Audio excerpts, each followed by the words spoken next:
Bonsoir à tous, bienvenue dans Bismart, l'émission, un programme très chargé. Aujourd'hui, on va parler de la place des femmes dans les instances gouvernantes des entreprises. On va également parler immobilier d'investissement et puis on ira sur deux segments de contenu très différents. Vous allez voir d'abord un studio d'animation français qui cartonne à l'export et puis des vidéos de fooding. Chef Club sera avec nous, on en parle dans un instant. Et pour commencer cette émission, je suis en compagnie de Dominique Druon. Bonjour. Bonjour Aurélie. Vous êtes CEO d'Aliad, cabinet de conseil en gouvernance et recrutement d'administrateurs. On va parler de la place des femmes dans l'entreprise et notamment au niveau des instances dirigeantes. Mais je voulais commencer avec cette phrase d'Ilham Kadri, qui est la patronne de Solvay, et qui a dit « Les femmes leaders restent des anecdotes ». Est-ce qu'elle a raison, Ilham Kadri ? Elle a totalement raison, Ilham. Évidemment, elle reste des anecdotes parce que ce soit à la tête des entreprises, des grandes entreprises, des entreprises de taille moyenne, ou que ce soit des entrepreneurs, on a moins de 20% de femmes dirigeantes. Ouais. Moins de 20%, c'est pas ce qu'on appelle une minorité. Toutes les études démontrent qu'il faut entre 25 et 30% pour qu'une minorité puisse peser. Donc, elle reste des anecdotes, elle reste des exceptions. Les femmes leaders, absolument. Alors, au niveau des COMEX et des CODIR, justement, on est effectivement à moins de 20%, on est à 17,5%, je crois. Ouais, c'est ça. Est-ce que le problème vient de là ? C'est-à-dire que tant que le COMEX n'est pas féminisé, que le CODIR n'est pas féminisé, finalement, le leader ne peut pas être une femme. Alors, le problème, il vient entre autres de là, mais il y a plein de raisons. Ce qui est sûr, c'est que les rôles modèles ne sont pas des femmes, sauf des femmes d'exception. C'est-à-dire que les femmes qui arrivent tout en haut des organisations, globalement, on sait qu'elles ont à parcourir le parcours de la combattante. Comparé aux hommes, elles doivent en faire beaucoup plus. Ce qui fait que c'est pas forcément encourageant pour les femmes, ça donne pas forcément envie. Il y a des femmes qui baissent les bras. Et puis, j'allais dire, une fois que ces femmes sont arrivées à ce parcours de haie, eh bien, certaines considèrent que ça a été tellement dur pour elles qu'elles ne tendent pas forcément toute la main aux autres femmes. Donc, il y a des mécanismes un peu complexes. Si j'ai souffert, autant que les autres souffrent aussi, quoi. Il n'y a pas de raison En fait, on analyse que certaines femmes se disent que ça pourrait dévaloriser leur niveau, le parcours qu'elles ont effectué, si on le rendait plus accessible à d'autres femmes. Il y a toujours cette question de la légitimité, en fait. Il y a la légitimité, bien sûr, c'est au cœur des sujets, mais globalement, effectivement, tout le temps qu'on n'a pas plus de femmes qui, dans les organisations, peuvent progresser, c'est-à-dire arriver jusqu'aux instances CODIR, COMEX, eh bien, on n'aura pas plus de femmes leaders. Et pourquoi on n'a pas plus de femmes au COMEX qu'ODIR ? Les raisons sont effectivement multiples. Mais globalement, il faut quand même bien prendre conscience que les règles de promotion, les règles de nomination, les règles de nomination des associés, des promotions des managers, des dirigeants, sont des règles qui certes sont les mêmes pour les hommes et les femmes, mais elles ont été pensées, conçues par des hommes qui sont au pouvoir, par des instances dirigeantes masculines, avec un prisme masculin. Je vais être très concrète. Par exemple, l'ascension et l'accélération de l'ascension professionnelle se fait dans les organisations entre 30 et 40 ans. Ouais, avant, on est trop jeune et après, on est trop vieux, quoi. C'est un peu la France. C'est un peu la France. Et entre 30 et 40 ans, il ne faut pas être devin pour pouvoir imaginer que c'est un peu à ce moment-là que les femmes ont leurs enfants. Ont les enfants qu'elles ont avec les papas. Voilà. Donc, en fait, ces règles, de facto, éjectent les femmes. Ah oui, parce que tandis que le papa peut rester travailler et poursuivre sa carrière et sa progression de carrière, les femmes, elles ne sont pas au bureau. Elles ne sont pas au bureau. C'est un exemple concret. Ensuite, on a une culture en France très forte du présentéisme.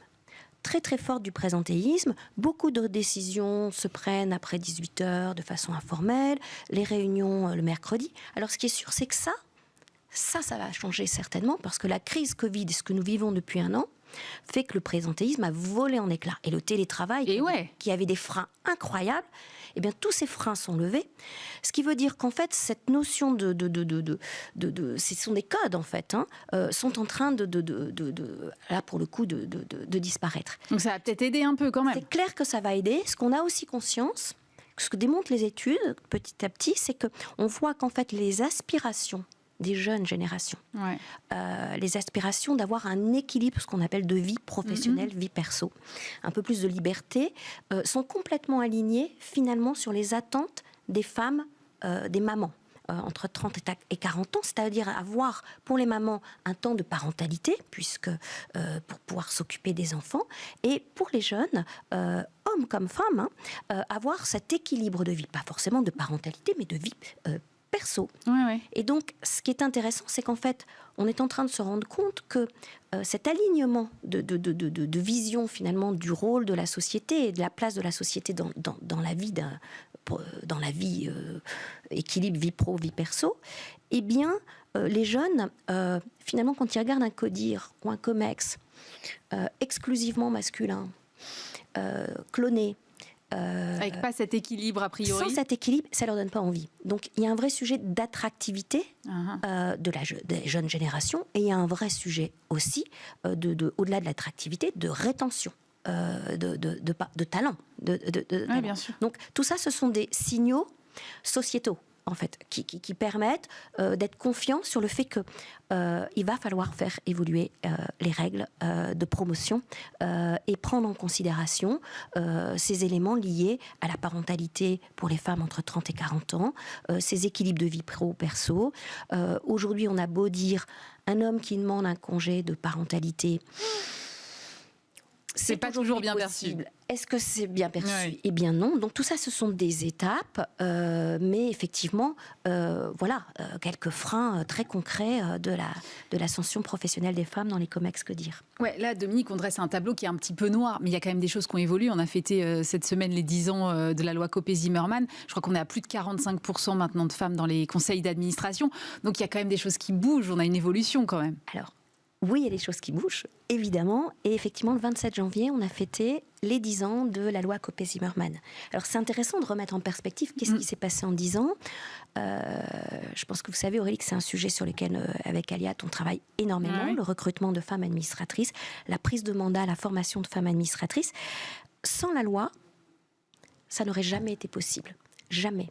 C'est-à-dire que la loi, avec des quotas, a créé les conditions du possible. C'est pas parce qu'on a une loi que les hommes se précipitent pour laisser leur place aux femmes. Attention. Et c'est humain, je veux dire, on a envie de conserver son siège, c'est normal. Absolument, ça reste des sphères de pouvoir. Et c'est pas parce qu'on a une loi ça ne reste pas une sphère de pouvoir avec des codes ancrés. Donc tout ceci, une fois qu'on a compris, effectivement, qu'est-ce le bilan de cette loi ? Il y avait énormément de freins. Il y avait des présidents du CAC 40 à l'époque qui disaient qu'on ne trouverait pas de femmes compétentes et qu'en plus, ça n'intéressait pas les femmes. Marie-Jo Zimmermann a beaucoup témoigné la semaine dernière sur tous les... Oui, elle est venue sur Bismart aussi d'ailleurs en parler. Absolument, sur le parcours semé d'embûches pour faire adopter cette loi. Ce que cette loi démontre 10 ans plus tard, c'est que, partout où les médias ont mis un coup de projecteur, c'est-à-dire le CAC 40, le SBF 120, donc les grandes sociétés cotées, partout, eh bien, les quotas des 40% ont été atteints et dépassés. On a 44% au CAC 40 de femmes dans le Conseil du CAC 40 début janvier. On en a 46% au SBF 120 et on n'a que des femmes compétentes. Okay ? Donc le sujet, c'est pas on a recruté des femmes. On a recruté des compétences nouvelles, émergentes, sur des domaines comme la transformation numérique, les impacts sociétaux, les impacts climatiques, la RSE, les nouveaux modèles économiques, parmi les femmes. Donc ça démontre quoi ? Ça démontre que quand il y a des quotas et quand, en fait, il n'y a pas eu de contrôle, parce qu'il n'y a pas d'instance de contrôle qui a été créée, mais quand il y a eu des quotas et, quelque part, les médias ont joué le rôle du name and shame, donc quotas et name and shame, ça marche. Quand il y a des quotas et qu'il n'y a pas de contrôle, c'est ce qui s'est passé puisque les médias n'ont pas parlé massivement du côté en dehors du SBF 120 ou du non-côté, on a plutôt de l'ordre de 27% dans le côté... Ah ouais, il y a un gros différentiel là. De ce qui est visible, et on a entre 20 et 25% dans le non-côté. Donc ça démontre que quand il n'y a pas de contrôle, pas vu, pas pris. Voilà. Donc, évidemment qu'on peut tirer un bilan. Le bilan, il est effectivement extrêmement positif, si ce n'est que la loi met en exergue que, elle est incomplète, parce qu'un dispositif avec des quotas, des sanctions prévues, mais sans instance de contrôle, et il n'y a pas eu une seule sanction qui a été mise en place, pendant 10 ans, évidemment, le dispositif est incomplet. Mais moi, je me posais la question de savoir s'il pouvait y avoir un ruissellement naturel entre les conseils d'administration et ensuite les COMEX et les CODIR. Parce qu'on se dit, si ça atteint une première strate, après, naturellement, ça va remonter. Voilà. Et donc, le naturellement, il est tout sauf naturel, effectivement. Ouais, c'est bien ce que je craignais. Mais non, parce que vous voyez bien que quand il y a des quotas et pas de contrôle, déjà, c'est pas naturel, ça se fait pas. D'accord. Donc, c'est que c'est pas naturel. Ensuite, la loi, effectivement, prévoyait qu'il y ait un examen une fois par an du conseil d'administration de ce qu'on va appeler le rapport le rapport des études comparées des rémunérations, des écarts de rémunération et des promotions hommes-femmes. Le rapport intégré. Ça n'est pas le cas. Ça n'est pas fait systématiquement et ça n'est pas contrôlé. Et donc, aujourd'hui, il faut aussi savoir que ceux qui ont un impact quelque part aussi sur mettre en place ce ruissellement, c'est les comités de nomination rémunération. Parce qu'on peut se poser la question, est-ce qu'il y a un examen des niveaux dirigeants, N-1, N-2, N-3 ? Eh bien, ces comités sont encore massivement présidés par des messieurs. D'accord. C'est vraiment les nominations, rémunération, c'est un peu le pouvoir quand même. Donc c'est leur précaré encore. Encore, quand même, en priorité. Et puis, il y a effectivement beaucoup de résistance parce que on a vu que il n'y a pas les règles pour les promotions on a vu que ces règles éjectent les femmes. Des schémas assez classiques, c'est ce qu'on appelle le schéma de la gueule du crocodile. C'est quoi la gueule du crocodile ? La gueule du crocodile, c'est quand vous prenez une société, vous regardez le pourcentage parmi tous les salariés de femmes et le pourcentage d'hommes. Et puis vous tracez une courbe, on peut la faire en rose pour les femmes et en bleu pour les hommes, comme ça c'est très visuel, vous prenez tous les niveaux de management. Premier niveau d'encadrement, puis les niveaux de manager, éventuellement des responsables de site, des responsables de filiales, des responsables de pays, les membres de COMEX, CODIR, dans des cabinets de type avocat ou commissariat ou expertise comptable, les grands cabinets, on va parler dans tout ce qui est partnership, on va regarder jusqu'à nomination associée et les instances de gouvernance. Et bien, ce qu'on constate, aujourd'hui, on a au moins, à part certains secteurs d'activité sur lesquels on pourra revenir, souvent au moins 50% de femmes, voire plus. Et il y a des secteurs même comme le monde du monde du luxe, ou même le monde dans les cabinets des avocats. On a beaucoup de métiers qui se sont féminisés, les avocats notamment, où on a parfois 60-70% de femmes pour 40-30% d'hommes. Et quand vous regardez tout en haut, dans les instances de gouvernance, parfois vous avez 0% de femmes. Et donc le spectre se rétrécit. En fait, vous avez deux courbes qui se croisent. Et donc, c'est ce qu'on appelle la gueule du crocodile.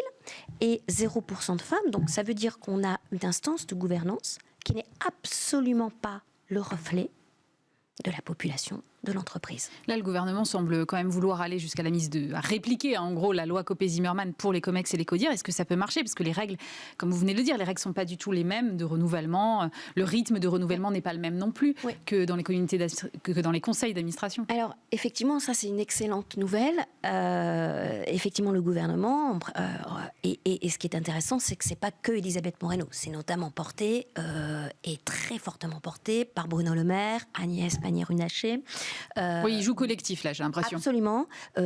Elisabeth Borne. Donc, c'est l'économie, le travail et le droit des femmes. Et donc, ce qui est important, c'est que c'est porté par le ministre de l'économie. C'est-à-dire qu'en fait, il y a cette prise de conscience que démontrent toutes les études, que la mixité sert aussi la performance pérenne des entreprises. Donc, effectivement, il y a collectif. Ensuite, ce qui est intéressant aussi, c'est la position du MEDEF. La position du MEDEF, il y a encore un an, puisque c'est un projet de loi qui était un peu dans les cartons avant la crise Covid, puis qui a été rangé dans les cartons et qui ressort. Il y a un an, vous regardez les positions du MEDEF, Geoffroy Roux de Bézieux, ou du MEDEF en général, elles ont évolué en un an. Donc ça, c'est encore... c'est-à-dire qu'il y a des plaques tectoniques, ça bouge, ça bouge. En fait, il y a une attente sociétale. Il y a une attente sociétale de plus en plus forte et qui est alignée sur ce sujet des jeunes générations. C'est-à-dire, les jeunes ne se retrouvent pas dans des organisations clonées, dont le management, les instances de gouvernance sont complètement clonées. Ensuite, bien sûr que... qu'est-ce qu'on voit ? Copé-Zimmermann, il a fallu 10 ans. Et encore... là où il n'y a pas de contrôle, où c'est pas encore appliqué. Mais pour que, j'allais dire, ça n'étonne plus d'avoir des femmes autour d'une table de conseil d'administration. Donc, dans les COMEX, évidemment, c'est un chemin aussi de longue haleine. C'est pas parce qu'on met des quotas que ça va être appliqué tout de suite, dans les 2 ans qui suivent. C'est forcément des schémas dans la durée, sur lesquels il faut travailler sur au moins 3 à 4 leviers. Le premier levier, c'est des règles de promotion, comme on a vu, qui n'éjectent pas, qui n'excluent pas les femmes. Donc ça veut dire sortir de schémas clonés de parcours. Ouais. On a encore du potentiel après 40 ans. On peut ça me rassure. On peut avoir des vies professionnelles qui ne sont pas forcément linéaires, et c'est ce que nous montre notre société. Et donc, on peut avoir des parenthèses et revenir et rapporter d'autres choses dans l'entreprise en termes de maturité, etc. Faire des parcours d'entrée-sortie. D'ailleurs, c'est ce que veulent aussi les jeunes, pouvoir prendre une année sabbatique, revenir, et pas se faire exclure. Donc, parce qu'ils vont apporter un autre regard, un enrichissement. Donc, faire évoluer les règles de promotion, les élargir. Ensuite, il y a tout ce que le Haut Comité à l'égalité a appelé le sexisme ordinaire.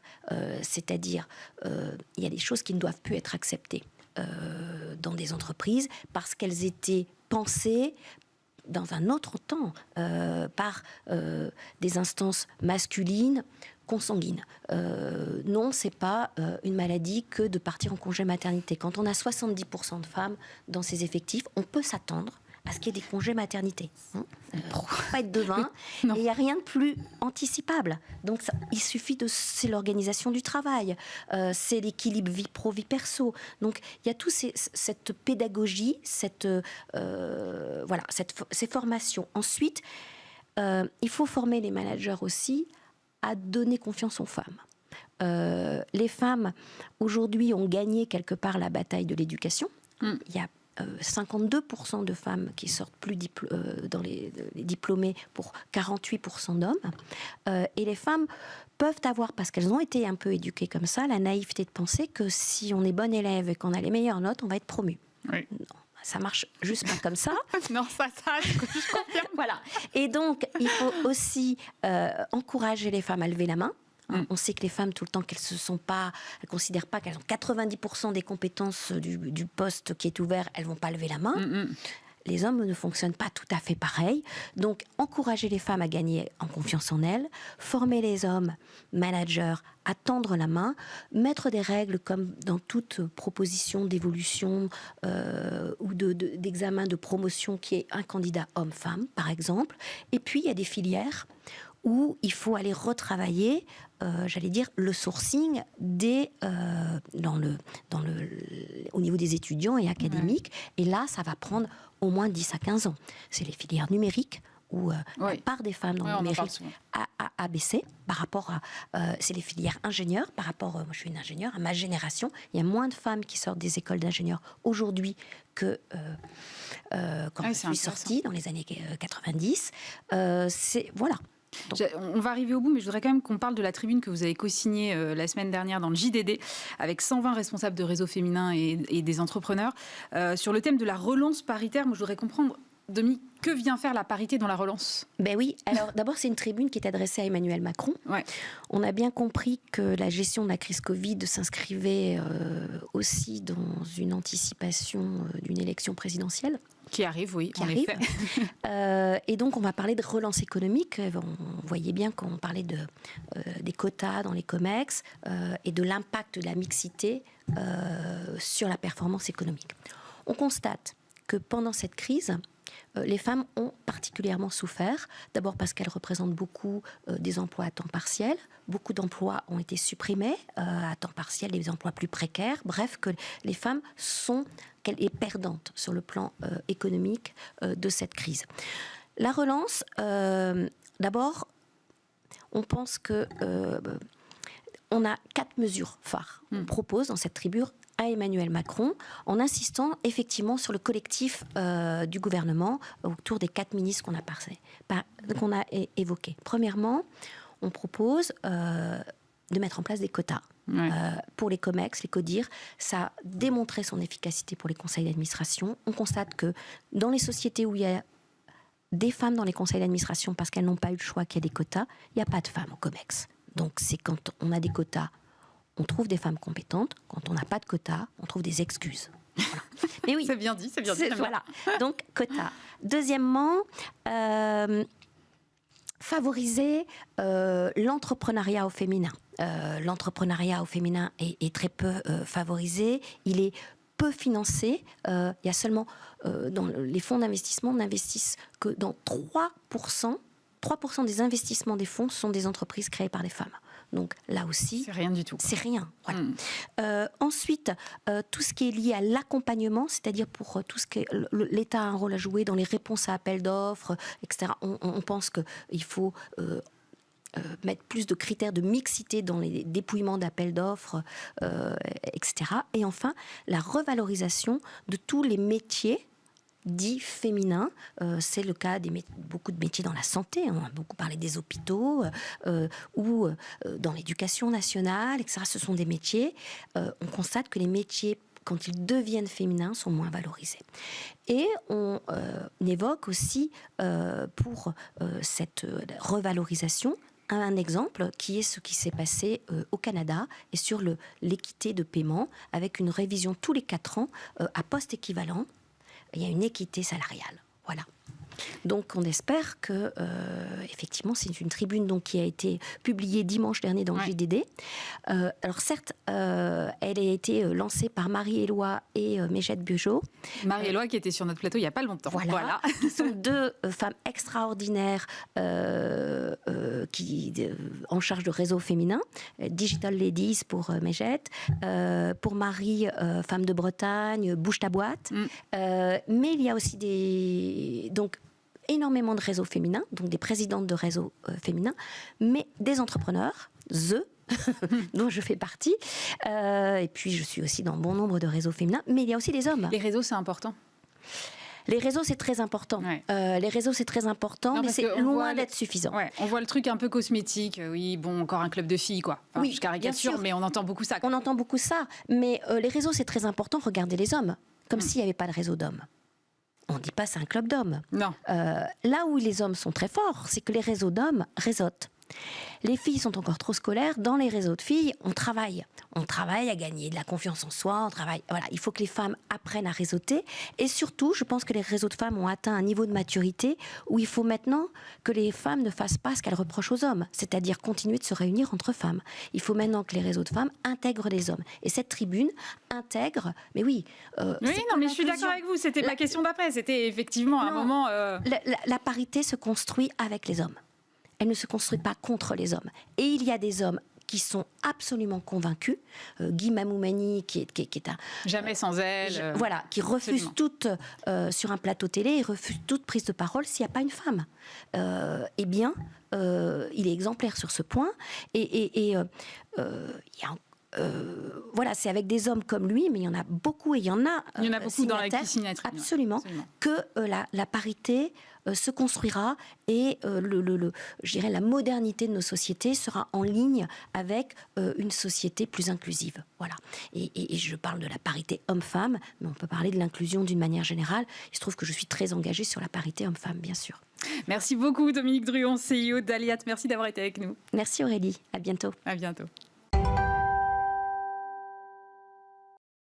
Et maintenant, on parle immobilier d'investissement, puisque je suis avec Jean-Luc Guittard. Bonjour. Bonjour. Vous êtes directeur général de Consultim. C'est une société d'immobilier d'investissement.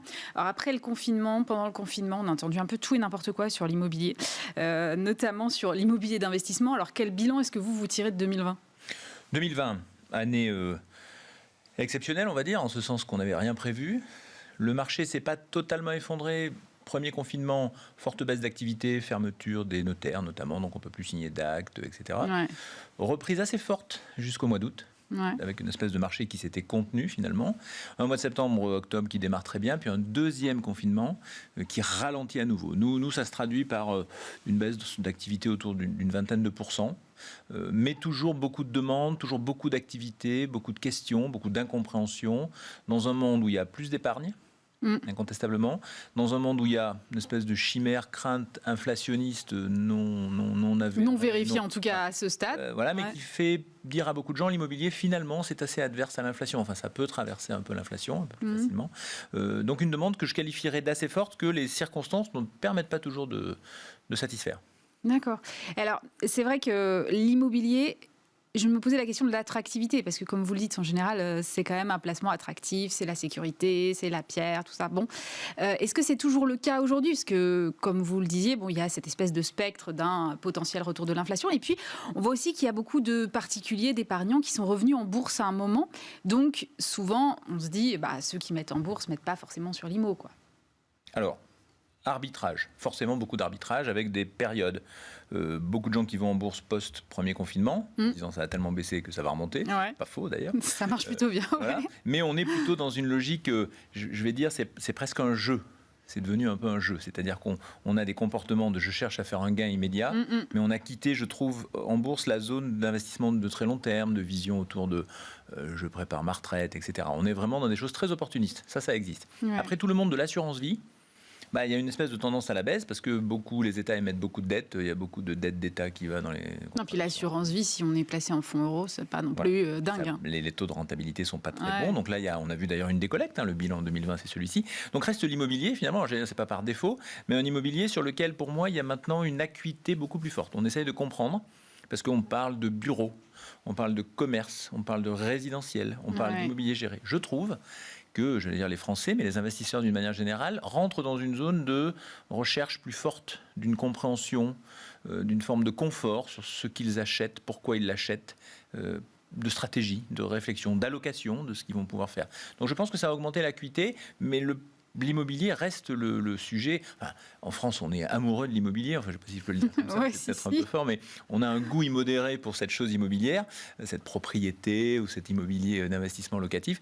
Donc, il est toujours là, mais je trouve que l'acuité augmente. Mais c'est plutôt bon signe que l'acuité augmente. Ça veut dire finalement, l'acheteur, c'est ce qu'il veut, quoi. Enfin... L'acheteur, c'est ce qu'il veut, et donc le producteur, le commercialisateur va adapter finalement son offre dans une espèce de système qui est un peu reverse en fait. C'est-à-dire qu'on va chercher sans doute beaucoup plus près les besoins du client que jusque-là où on avait une logique. L'immobilier, c'est une logique, je produis, je mets finalement sur le terrain, quoi, finalement, et ensuite je vends. Je crois que là, il y a un vrai sujet de remontée de la chaîne de valeur et d'exigence, mais qui est tout à fait légitime des investisseurs. Et puis vous restez quand même servi par un environnement de taux bas qui fait que ça reste assez simple, entre guillemets, d'emprunter, quoi, aujourd'hui. Absolument. Il y a quelques petites mesures qui freinent un peu ce qu'on peut comprendre sans doute, mais qui en même temps sont des mesures macro. Donc en fait, on ne sait pas du coup bien en mesurer encore les effets micro, mais ça va bloquer des logiques d'investissement. Là, on est quand même dans un pays qui va devoir sortir de la crise. Sortir de la crise, c'est quand même de l'investissement, de l'ambition, de la confiance, voir un peu loin. C'est pas de la restriction. C'est ça aujourd'hui. Il y a un moment, je ne sais pas vous dire quand malheureusement, mais il y a un moment où la crise sera terminée, en tout cas où elle sera derrière nous. Et cette sortie de crise, il ne faut pas la louper. Oui, c'est ce que tout le monde dit. Et d'ailleurs, on a vu les chiffres de l'investissement les perspectives d'investissement ne sont pas si mauvaises que ça, quoi. Il faut quand même le dire. Bon, vous avez alerté quand même il n'y a pas longtemps sur les exploitants des résidences touristiques et les bailleurs à la montagne, parce que c'est vrai qu'il y a une saison blanche en ce moment. Quels sont les risques aujourd'hui qui pèsent sur ce secteur ? Moi, j'ai envie de comprendre ce qui se passe sur ce marché. Alors, 2020, premier choc qui se passe au printemps. Le printemps, ce n'est pas la saison la plus folle, ni à la montagne, ni à la mer. Ouais. Donc du coup, ça fait... C'est un peu plus indolore, quoi. C'est plus indolore, puis ça fait une discussion entre les exploitants et puis leurs bailleurs, qui sont le plus souvent donc des personnes physiques, qui est de dire, faut qu'on trouve une solution, mais finalement sur des baux qui ont 12, 15, jusqu'à 20 ans, on a 2 mois sur lesquels il faut qu'on trouve un accord. Presque partout, sauf exception, cet accord est trouvé en 2020. D'accord. Bon. Mais à l'époque, quand on sort du premier confinement, on a tous un peu cette impression que c'est fini. Et d'ailleurs, au mois d'août, au mois de juillet, au mois d'août, les réservations explosent et la saison est exceptionnelle. Enfin, je crois que c'est une saison des meilleures qui est. Et tout le monde est resté en France, de fait. Voilà, en France, ça c'est sûr, mais quand même, il y a une espèce de. On voit que le secteur est ultra résilient, beaucoup plus d'ailleurs que ce qu'on a pu penser quelques mois plus tôt. Bon, deuxième confinement, et puis cette saison d'hiver. Alors cette saison d'hiver, elle est très importante pour beaucoup d'exploitants. Et là, on rentre dans une zone où pas du tout de clients, pas de remontée mécanique, aucune activité en station, enfin ce qu'on vit aujourd'hui, égale grosse difficulté à payer les loyers. Donc c'est le deuxième épisode, et sur ce deuxième épisode, et le groupe Consultime a pris la parole à ce propos, il nous semble qu'il faut que l'État, comme il l'a fait, et merci beaucoup, pour beaucoup de secteurs, ait un rôle pour protéger ses épargnants, parce que finalement, le bailleur, c'est un épargnant qui n'a pas son loyer du fait de l'exploitant, et bien qu'on rentre dans cette zone des aides qui vont permettre de ne pas perdre un secteur qui aujourd'hui est très structuré, avec une logique de lishos, c'est-à-dire on a des lishos, c'est-à-dire qu'on a des exploitants qui drainent une population. Le lit froid, c'est une somme d'individus qui louent ou pas leur lit. Et donc on sait qu'il y a eu un débat historique, il y a eu un très fort investissement à la montagne pour avoir cette capacité hôtelière et para-hôtelière. Il ne faut pas qu'on la perde, parce que la France est un pays touristique. On est la 3e destination, ou la 2e, ça dépend des années au monde. On a près de 100 millions de touristes qui viennent. Il faut que notre infrastructure soit préservée. C'est presque 10% du PIB. Ça veut dire quoi concrètement? Ça veut dire qu'on risque d'avoir des gens qui ne vont pas payer leur loyer et donc des structures résidentielles qui vont fermer? C'est ça l'idée? Ce qu'on ne souhaite pas, c'est qu'il y a des gens qui vont pas payer ou décaler leur loyer. Ça, c'est une vraie discussion. Ça dépend des exploitants, etc. L'idée, c'est d'avoir une aide d'État qui serait prévue dans l'enveloppe globale d'aide à la montagne, qui permette de traiter ces situations. Ensuite, vous avez beaucoup d'investisseurs qui peuvent se retourner vers leurs banquiers lorsqu'ils ont une dette et faire décaler les échéances. Donc, il y a des moyens. Je pense qu'il n'y a pas d'inquiétude fondamentale. Les moyens existent. Comme toujours, il faut que ce soit time to market, comme on dit. C'est-à-dire que tout le monde soit à la bonne place au bon moment et qu'on puisse passer cet épisode, qui est un épisode qui, lui, n'était pas prévu. La saison d'hiver, l'année dernière, elle avait eu lieu quand début mars, mi-mars, on nous dit vous êtes confinés. Oui, le gros de la saison est passé, quoi. Ouais, il reste le mois d'avril, le ski, presque le ski d'été. Mais c'est quoi le risque, alors, si cette aide-là n'arrive pas? Le risque, c'est du décalage de loyer. On est sur des maturités assez longues. Si vous rapportez ça finalement à ce que rapporterait un placement sans risque comme le livret A, en fait, ça n'a aucune incidence. C'est toujours un placement qui reste bien meilleur. En réalité, c'est qu'on passe des caps avec en face des investisseurs qui sont des personnes physiques qui n'ont pas la surface financière d'une foncière, grosse foncière, qui ont une espèce d'amortisseur, de capacité d'ailleurs à lever de la dette, etc. Ce que n'ont pas ces particuliers. Il faut les traiter comme on traite aujourd'hui des particuliers. C'est ce qu'on attend, c'est ce qu'on a demandé, et fondamentalement, on est assez confiant. Est-ce qu'il peut y avoir une incidence ensuite sur les prix auxquels on achète aujourd'hui ces investissements? C'est-à-dire que sur le marché, par exemple à la montagne, est-ce que moi, en tant qu'investisseur particulier, je vais avoir envie d'aller acheter à la montagne quand je vois la situation aujourd'hui? Alors, c'est une très bonne question, parce qu'initialement, on pense tous qu'on dit « Oh là là, les gens sont inquiets, donc plus personne ne veut acheter à la montagne ». En fait, c'est finalement assez faux. On a une activité, nous, sur le marché secondaire, qui s'appelle LB2S. Et cette activité-là se voit aujourd'hui très sollicitée par des gens qui disent si il y a des difficultés, il y a donc des actifs à acheter. Ah oui, le côté opportunité, quoi, finalement. Il y a beaucoup d'opportunistes. C'est pour ça que je vous dis que l'acuité, je pense, des Français investisseurs, elle change un peu. Et ils viennent nous voir en disant s'il y a des bonnes affaires, je vais dire ça comme ça, c'est le nom approprié, mais s'il y a des bonnes affaires, il faut nous en parler parce que ça nous intéresse. Alors effectivement, ce sera un prix d'immobilier qui est plus bas, donc dans des belles stations avec des belles signatures. Acheter le mètre carré 30% en dessous du prix qui est le sien, ça peut intéresser des gens et qui du coup se projettent sur... Tous les gens qui se projettent sur la crise sera terminée, on en sortira, il y aura toujours de la neige et des touristes. Bon, c'est un raisonnement qui paraît assez logique. Mais on est dans ces problèmes de creux de marché, c'est-à-dire quand tout va mal, tout va mal. Et il y a des biens qui se vendent alors en ce moment où finalement du côté propriétaire on est un peu frileux, on se dit attendons que ça remonte? Deux attitudes, il y a des gens qui veulent vendre, il y a des gens qui sont obligés de vendre. Donc là il faut que ça se fasse et donc nous on travaille avec eux en essayant de trouver la meilleure solution. Discussion avec l'exploitant, etc. Il y a des gens qui sont là pour voir si, qui viennent à l'estimation, si je puis dire. Ensuite, évidemment, ils repartent. Et puis ensuite, vous avez des gens de l'autre côté, très opportunistes, qui disent, moi, à partir de tant au mètre carré à tel endroit, faites-moi signe, je regarde. Donc, ça reste un marché. Paradoxalement, on pense que tout s'arrête, parce qu'on se dit, oulala. En fait, pas du tout. Ça continue, mais on s'adapte. La demande s'adapte, l'offre s'adapte, et nous qui sommes intermédiaires finalement au milieu, on adapte nos approches. Et comment est-ce que vous voyez cette année 2021 alors au global? J'espère que ce sera la sortie de crise, ça je le souhaite. Je crois qu'on espère tous. Ardemment. Comment je la vois? Je pense comme on a fini 2021, nos relations, par exemple, avec nos partenaires ou nos clients ont changé. Elles n'auraient sans doute pas changé, mais on est passé en visio, en digital, on envoie des choses beaucoup plus animées, des présentations. Enfin, et vos clients, ils comprennent ça? Écoutez, ça devient naturel. Faire un achat immobilier sans visiter un bien, je vous aurais dit ça il y a quelques années, tout le monde aurait dit, bon, ils sont gentils, mais enfin, ils ont un peu perdu la tête. Je crois qu'on y est, je crois qu'on est dans de la virtualisation, on est dans des éléments de confiance. Il va falloir apporter des éléments de confort sur quelque chose que je ne vois pas, donc jusqu'où on peut aller dans le confort. Il y a sans doute des métiers à inventer, des garanties à apporter, c'est des choses, nous, auxquelles on réfléchit beaucoup. Donc, on est dans un monde qui change, bon, on n'a pas décidé le changement. On subit un peu, c'est ce qui est sans doute d'ailleurs le plus frustrant, le plus compliqué. Après, une fois qu'on en a pris le parti, moi j'ai la conviction qu'il faut y aller et qu'il faut rester dans ce dialogue avec. Il y a beaucoup d'individus qui sont prêts à investir dans de l'immobilier, qui demandent à investir dans de l'immobilier, donc il faut bien leur apporter le service, le confort et les garanties nécessaires. Ça accélère finalement peut-être une digitalisation qui était déjà en marche dans votre métier de toute façon? Incontestablement. La seule chose, c'est que quand on la pense, quand on la travaille, etc., on est lent, mais on est sûr de nous, on fait des pas d'éléphant finalement, un peu comme ça. Quand on la subit comme ça, il faut mettre une gazelle, quoi. Donc il faut savoir bondir et s'adapter à un terrain qui est... C'est intéressant, c'est difficile, je pense que pour nos équipes, pour nos partenaires, pour nos clients, c'est assez difficile. Donc là, ça marche beaucoup sur une relation de confiance, mais enfin l'économie finalement c'est de la confiance, et la finance aussi. Ça marche beaucoup sur cette relation de confiance. Donc ça fait 25 ans que le groupe Consulteam existe, on a démontré un certain nombre de choses. Je crois qu'aujourd'hui ça nous sert, c'est forcément utile de se trouver dans cette situation. Merci beaucoup Jean-Luc Guittard, directeur général de Consulteam, merci d'avoir été avec nous. Merci beaucoup. Et maintenant, on parle animation, puisque je suis avec Roch Lehner. Bonjour. Bonjour. Vous êtes le président fondateur de 1000 Images. Alors, 1000 Images, ça vous parle peut-être pas, mais c'est derrière des succès comme Didou, Mouk ou encore Molang. Alors, ceux qui ont des enfants vont comprendre de quoi je parle. Les autres, il va falloir vous mettre à la page. Molang, c'est la série la plus exportée dans le monde, la série française. Pourtant, moi, quand j'ai découvert Molang, qu'on voit là sur le plateau, tout dans son dessin me faisait penser à un studio asiatique. C'est un lapin un peu kawaii qui ressemble à un emoji improbable.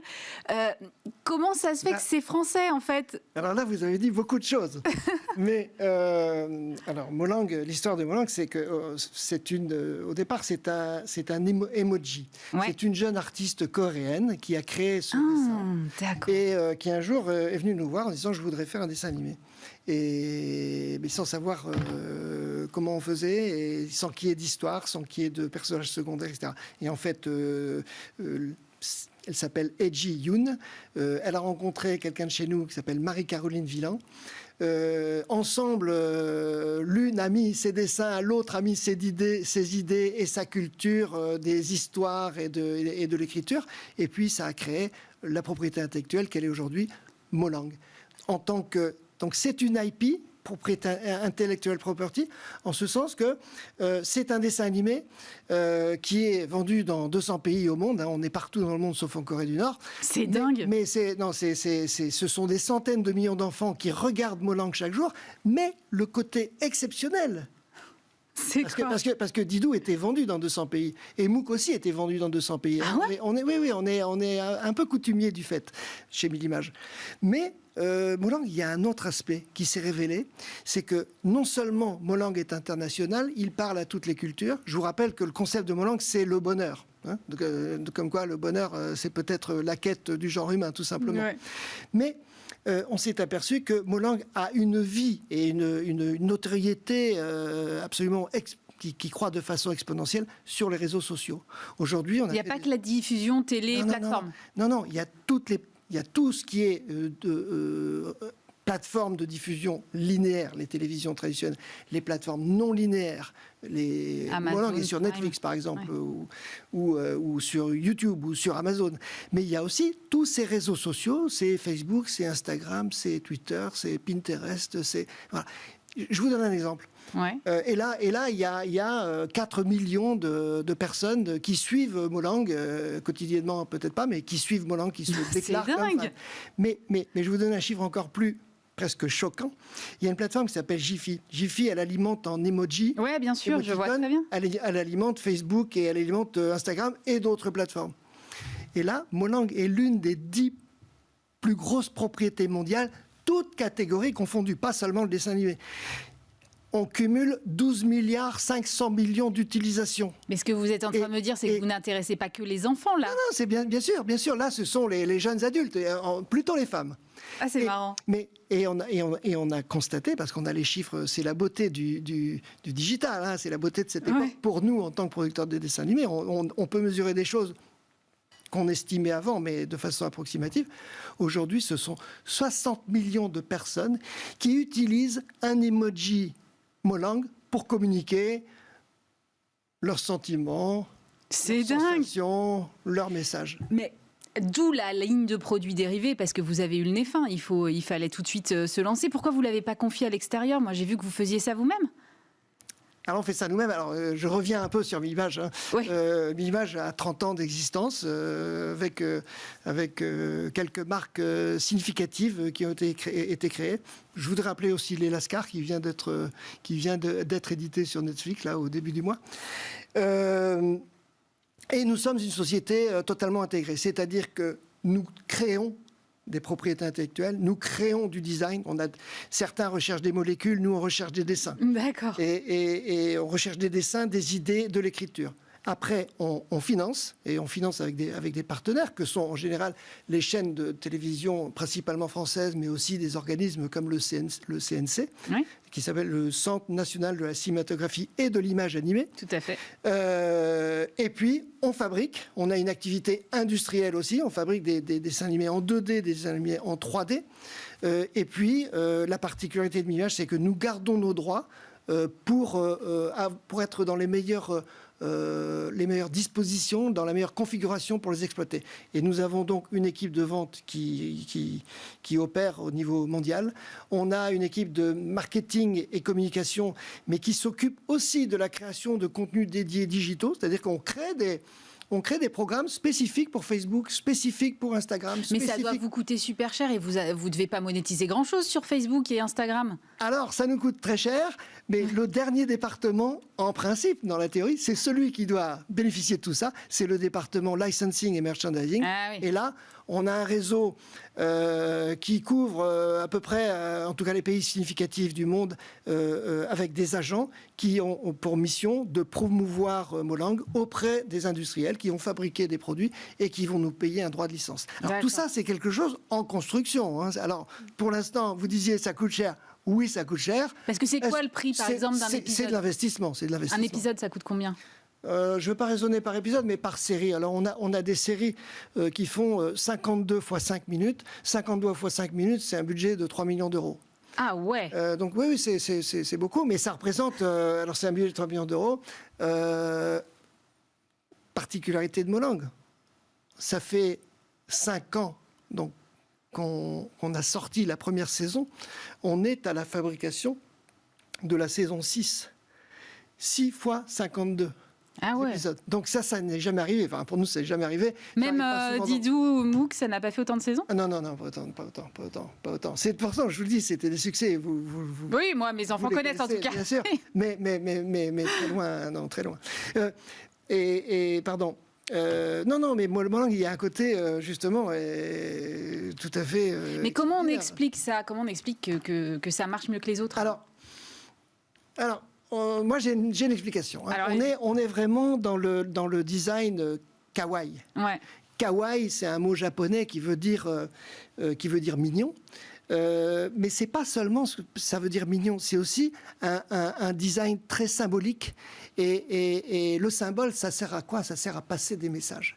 Et donc, si vous voyez Molang comme ça, là, vous le voyez? Ouais, je le vois bien. Vous le voyez sur mon carnet, et on va demander à quelqu'un qui n'a jamais vu la série Molang, qui ne sait pas de quoi ça parle, et on dit, c'est quoi? Ça parle de quoi? Etc. Eh bien, très facilement, les gens vont trouver que ça parle de bonheur, d'amitié, d'empathie. Et ce show, c'est du bonheur, de l'amitié, de l'empathie. Et tous les aspects de Molang, les livres, le dessin animé, les contenus additionnels qu'on crée pour les réseaux sociaux, tout parle de bonheur, d'amitié et d'empathie. Ouais, et puis en ce moment, on en a bien besoin, quoi. Et là, on a quelque chose dont les enfants ont besoin, dont vous avez besoin, dont j'ai besoin, dont vos téléspectateurs ont besoin.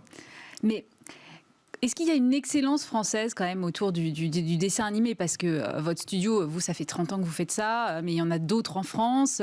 Je crois que c'est 40% des ventes à l'export qui sont de l'animation en France. Alors c'est le genre le plus exporté, effectivement. Il y a en France un écosystème qui fonctionne très bien. Il y a des écoles, il y a des producteurs, Millimage, mais aussi quelques autres producteurs. Il y a les chaînes françaises qui suivent ce mouvement et qui le font avec beaucoup d'amitié, d'intérêt et d'inspiration, parce qu'ils ont aussi leur mot à dire dans les programmes qu'on fabrique. Et puis, il y a le Centre national de la cinématographie. Il y a tout un dispositif en France qui fait que ça fonctionne. Et ça fonctionne déjà depuis un certain nombre d'années. Donc, effectivement, c'est une activité qui resplendit, qui est vraiment constructive. D'ailleurs, il y a une époque où la très grande majorité des programmes étaient outsourcés, c'est-à-dire fabriqués dans d'autres pays, principalement des pays à bas coût. Aujourd'hui, c'est plus le cas. La plupart en tout cas chez Millimage, tout est fabriqué dans nos studios à Paris, à République. Et là, ce sont entre 100 et 150 personnes qui travaillent sur la fabrication de Molang et d'autres séries de dessins animés aussi. Et ça n'a pas, le confinement, tout ça, ça n'a pas mis votre activité à l'arrêt? Parce que, à l'inverse des films, vous avez pu continuer à produire? Alors, on a continué à produire. Molang, c'est de la 2D numérique. Pas de problème, on a continué à produire. Des programmes de 3D, ça nous a ralenti. Pourquoi ? Ça nous a ralenti parce que on n'était pas tout à fait organisé. Les machines transportent beaucoup d'informations. Les tuyaux sont trop petits. Ok. Donc il y a des problèmes. Donc là, ça nous a vraiment gêné pas mal. Le business de la télévision au niveau mondial a été ralenti. Même si les gens ont plus regardé la télévision, les chaînes de télévision ont moins acheté de programmes. Bon, ça, c'est vrai. Donc, il y a un impact de la Covid sur nos activités. Par contre, la bonne nouvelle, c'est que les gens ont regardé plus et plus encore les bons contenus. Par exemple, et Molang, on a multiplié par 3 notre audience.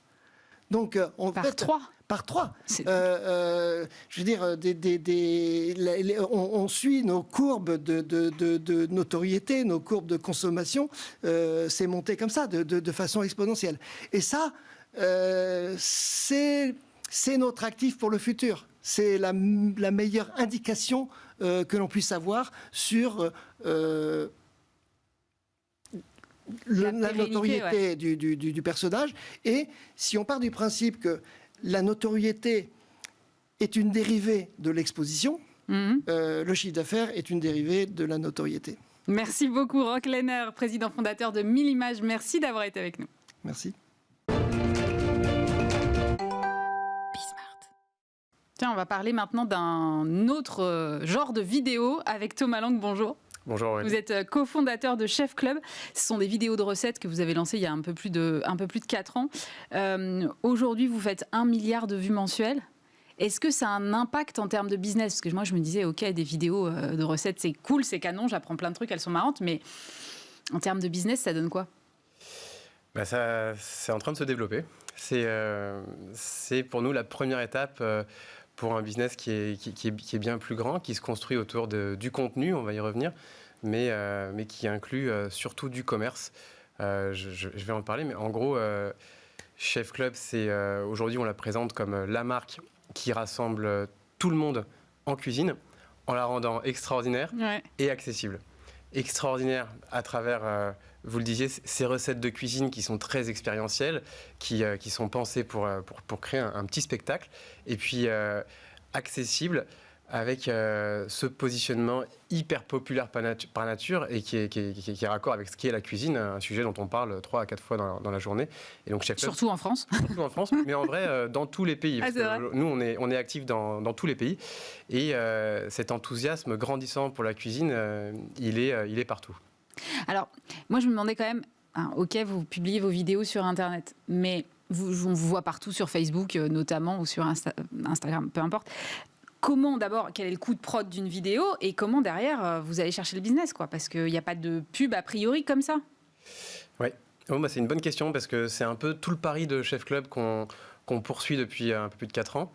On a décidé au démarrage en 2016 avec mes 2 frères, à partir de notre appartement, d'investir sur le contenu vidéo original sur les plateformes sociales. Dans un premier temps, Facebook, qui était un peu en retard par rapport à YouTube, parce qu'il y avait toute une économie du contenu qui se construisait autour de l'attention que les vidéos peuvent susciter plus que n'importe quel format.